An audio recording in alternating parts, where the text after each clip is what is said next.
Selamat pagi kepada semua saudara-saudari dalam Kristus Yesus. Marilah kita sama-sama dengan hati yang sukacita dan syukur kepada Tuhan untuk memulai renungan dan penyelidikan firman pada pagi ini. Hari ini kita akan meneruskan penyelidikan dan renungan dalam Injil Matius bab 5 ayat 8, di mana Yesus mengajar kita tentang pentingnya kesucian hati dan janji Yesus Kristus untuk melihat Allah apabila kita suci dalam hati kita.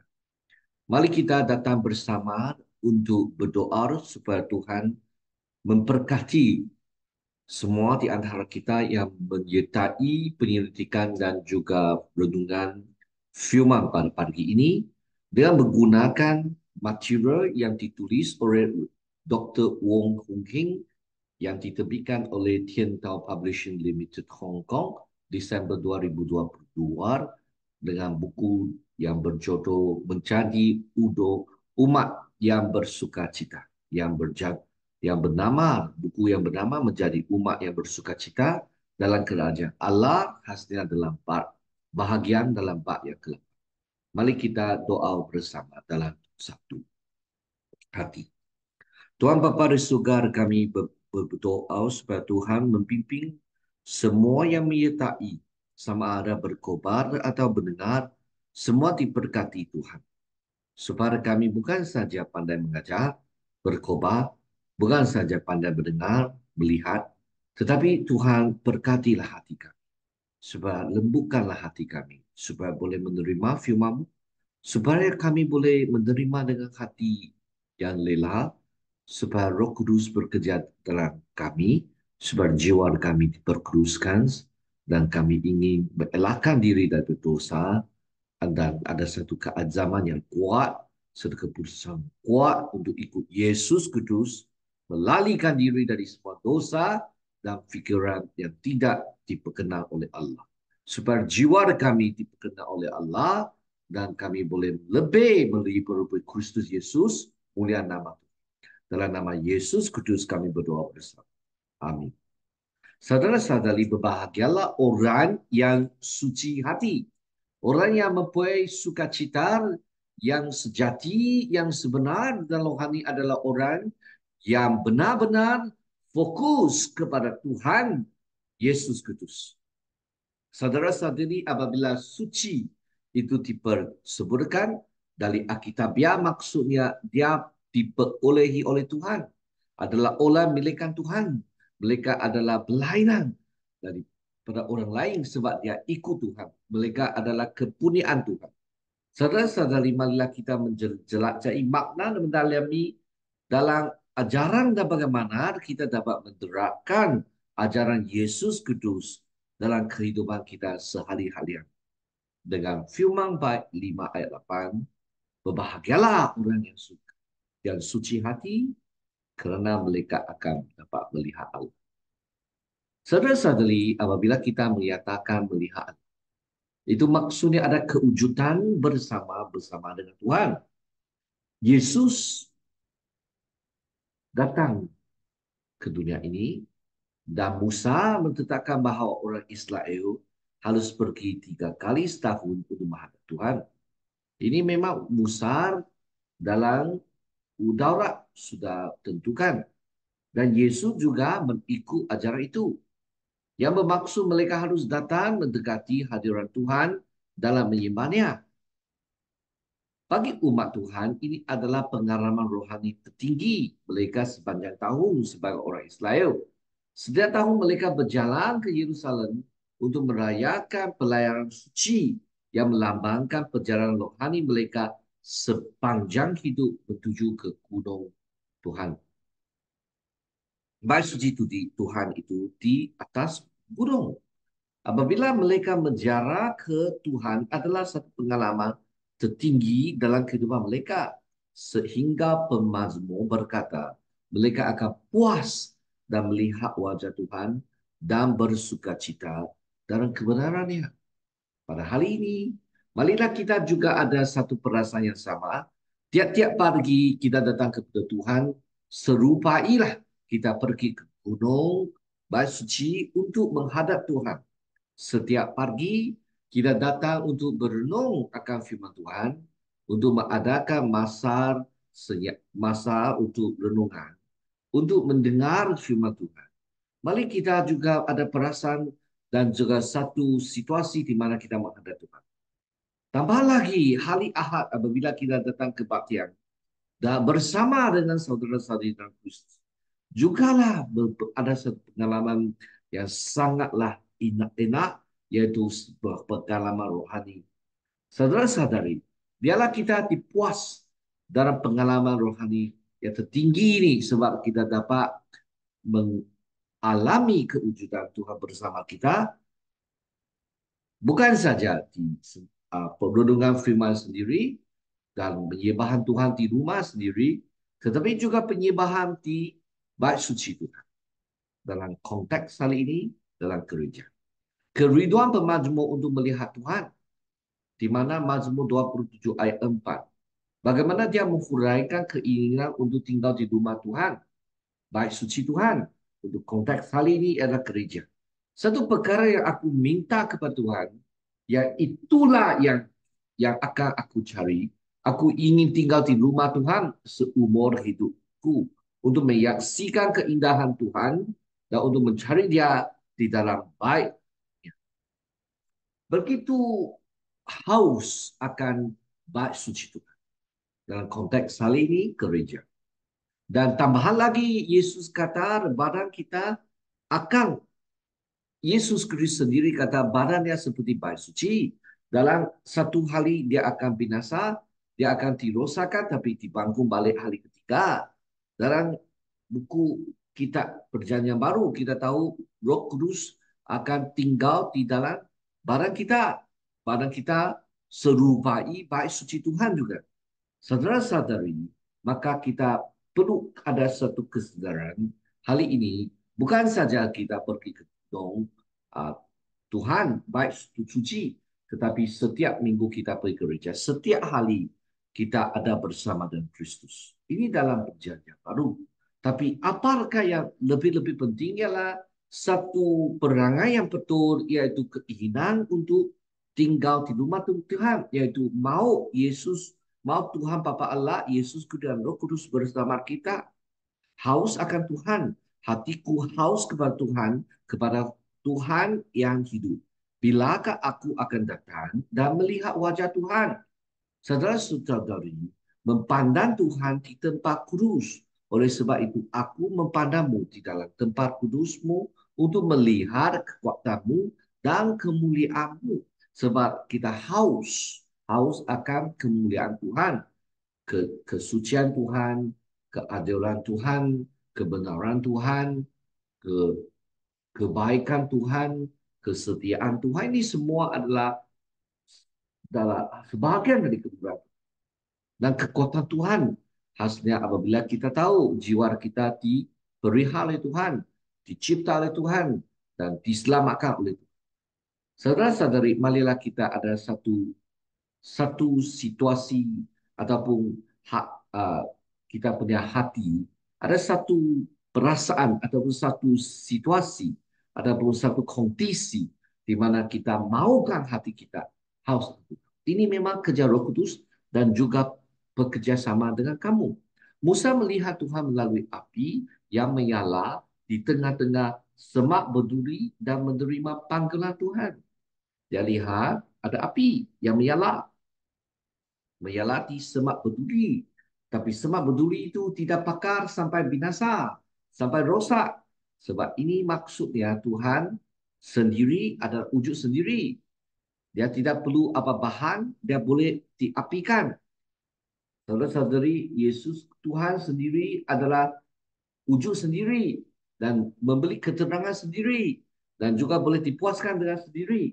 Dan dengan kewujudan kemuliaan Tuhan, dia Tuhan panggillah Musa dan untuk memanggil dia untuk mengambil satu mandat yang sangat berat, yaitu membawa orang Israel keluar dari Mesir pergi ke tanah Kanan. Isaiah melihat takhta itu. Saya seorang nabi melihat Tuhan duduk di atas takhta tinggi dan mulia dan menerima panggilan untuk menyampaikan mesej penghakiman dan penghormatan kepada umat Tuhan. Saudara-saudari, Isaiah dia orang yang berasa dosa. Apabila dipanggil, apabila melihat Tuhan, dia sendiri berasa dosa.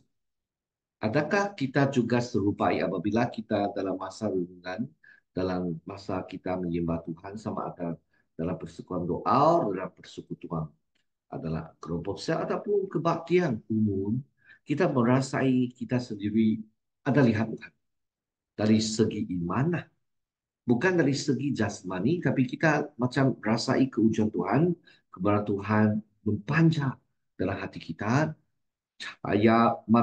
cahaya Tuhan menerusi kebenaran ataupun menerusi percakapan dengan saudara-saudara Kristus dan merasa sendiri perlu didapatkan, perlu diubahi, perlu diperbaharui supaya kita orang yang sifat dosa boleh diperbaharui menjadi orang yang benar dan tulus.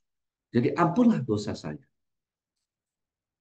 ampunlah dosa saya. Seperti Yesaya kata, itulah perasaan yang kita memerlukan. Itulah lupa kemuliaan Tuhan, aku melihatnya dan jatuh tersungkur, lalu akan mendengar suara orang yang percaya. Ini daripada pengalaman Hezekiah. Saudara-saudari, marilah kita meneruskan apakah ciri-ciri melihat Tuhan dalam Alkitab. Musa melihat Tuhan melalui semak berduri yang menyala. Hezekiah melihat Tuhan di atas takhta yang tinggi dan mulia. Alkitab menggambarkan Tuhan sebagai rupanya seperti kerana Tuhan adalah roh yang tidak dapat dilihat. Saya melihat Tuhan di atas takhta tinggi yang mulia dan mulia. Saya ini ya saya. Hezekiah yang mendengar suara orang yang berbicara. Dia lihat juga kemuliaan Tuhan. Dia jatuh tersungkur. Ini pengalaman. Alkitab menggambarkan Tuhan sebagai rupa seperti kerana Tuhan adalah roh yang tidak dapat dilihat. Selain daripada Kristus Yesus, yaitu salah satu daripada Tuhan Tritunggal yang datang ke dunia, firman menjadi tubuh. Itu kita boleh lihat dari segi jasmani. Sebab Tuhan inginkan diri sendiri datang ke dunia. Tapi secara amnya, kita tahu Tuhan adalah roh. Maka kita sembah dia. Perlu kerjasama dengan Roh Kudus dan dalam kebenaran Tuhan. Tuhan menyatakan dirinya, tetapi pada masa yang sama dia juga tersembunyi. Manusia tidak dapat melihat Tuhan secara langsung karena dia tidak kelihatan. Reaksi manusia terhadap kemuliaan Tuhan adalah melihat ketidaklayakan dan kita lihat dosa sendiri sedang bersikap rendah hati di hadapan. Dan kita berasa kita sendiri sangat sombong. Kita sendiri di hadapan manusia, di hadapan Tuhan, sentiasa tidak mengakui kelemahan, ketidakcukupan, dan kita sentiasa mau mempertahankan diri macam orang yang sangat berkualiti, yang berkuasa, yang sangat berpandai. Tapi ampunlah dosa kita. Kita minta Tuhan. Reaksi manusia terhadap kemuliaan Tuhan adalah merendahkan diri dan memaukan diri sendiri sebagai seorang makhluk Tuhan yang merendahkan diri. Saudara-saudari, pandangan sisi berkewiba tentang melihat Tuhan. Manusia tidak boleh mentangkap Tuhan melalui pandangan visual. Tuhan tidak dapat dilihat sebagai satu objek visual. Melihat Tuhan adalah seperti mendekati misteri. Melihat Tuhan adalah sebuah. Semakin kita mengenali Tuhan, semakin kita menyadari betapa misterinya itu melampaui segala pemahaman. Saudara-saudari, ketika kita diberi kuasa untuk melihat Tuhan, ya bukan sekadar mendapatkan visual, tetapi sebuah penderitaan Ibrahim yang melampaui bentuk fisik. Jadi saudara-saudari, apabila kita ketahuilah Tuhan adalah roh dan kita tidak dapat lihat secara fizikal, maka hubungan antara Tuhan dan manusia itu menjadi satu titik yang sangat penting. Pertemuan kita dengan Tuhan adalah Hubungan antara Tuhan dan manusia adalah sebuah pertemuan, sebuah wahyu. Wahyu kita ketahui dari firman Tuhan, yaitu, yaitu Tuhan menerangkan diri sendiri. Manusia tidak dapat mendekati Tuhan dengan sendirinya. Adalah Tuhan yang memanggil. Jadi anugerah wahyu itu penting. Kalau bukan wahyu Tuhan, tiada seorang boleh ketahui Tuhan. Saudara-saudari, kita tahu wahyu itu ada dua jenis. Wahyu umum dan wahyu khusus. Wahyu umum itu termasuk sejarah yang mengajar kita orang jahat akan dibinasakan. Orang baik Tuhan akan berkati.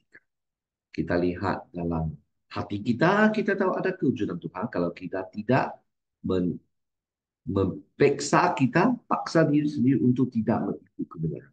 Dan dalam alam semesta, Tuhan akan mewahyukan diri. Dan juga ada kala Tuhan menggunakan pelbagai cara. Tapi sekurang-kurangnya tiga jenis cara.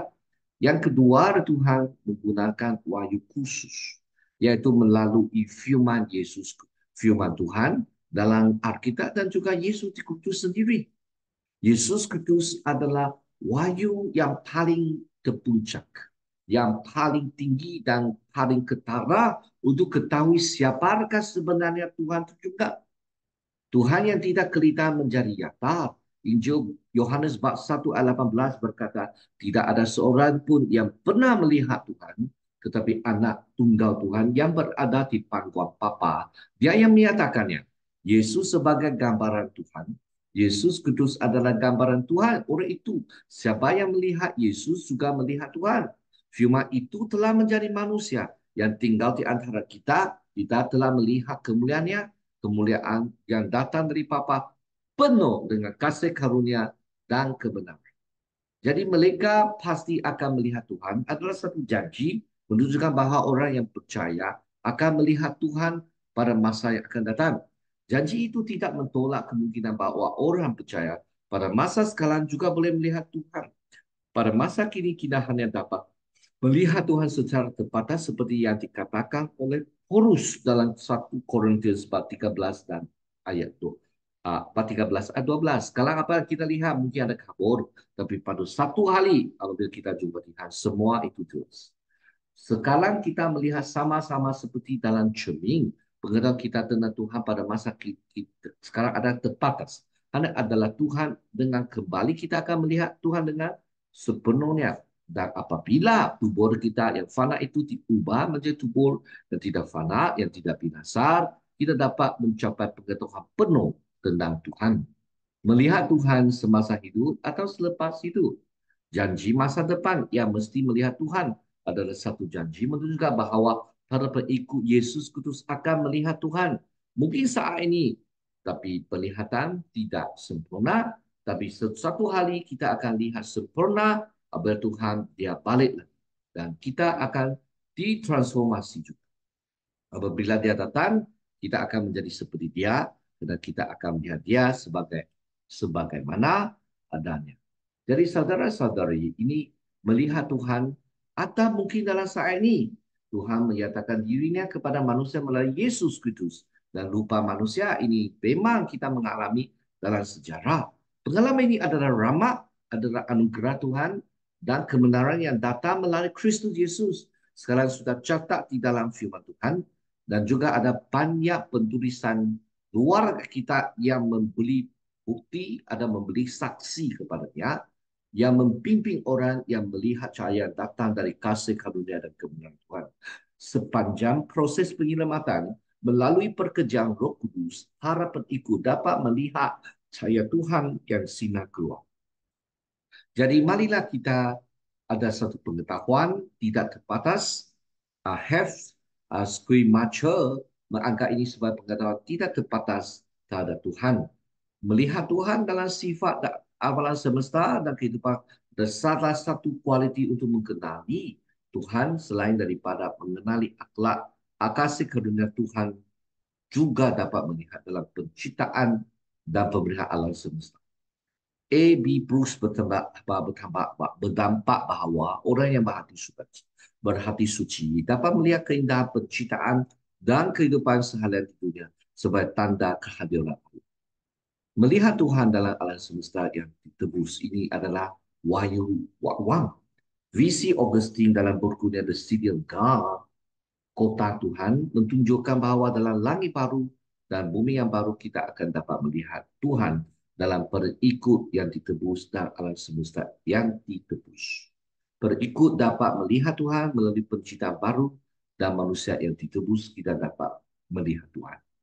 Ini menunjukkan kepada penciptaan semula yang sempurna itu, di mana kita dapat melihat dunia ini dan manusia melihat Tuhan. Saudara-saudari, kita memang berharap satu hari apabila kita diterima oleh Tuhan, sebab itu Tuhan sudah tebusi dosa kita, sudah ampuni dosa kita, dan sudah memberi penyelamatan abadi kepada kita. Kita pergi ke bumi yang baru dan surga baru. Dan kita akan dapat lihat Tuhan sebelumnya. Pengalaman benar dengan Tuhan. Alison dengan tepatnya mengatakan bahawa penjelasan tentang ayat ke-8 dari Matius 5 adalah bahawa melihat Tuhan adalah pengalaman penuh dengan Tuhan dan kemuliaannya. Melalui iman, pengikut boleh mengalami pengetahuan tentang Tuhan seperti yang telah kita kenali dalam Kristus saja kita boleh ketahui Tuhan yang sebenar.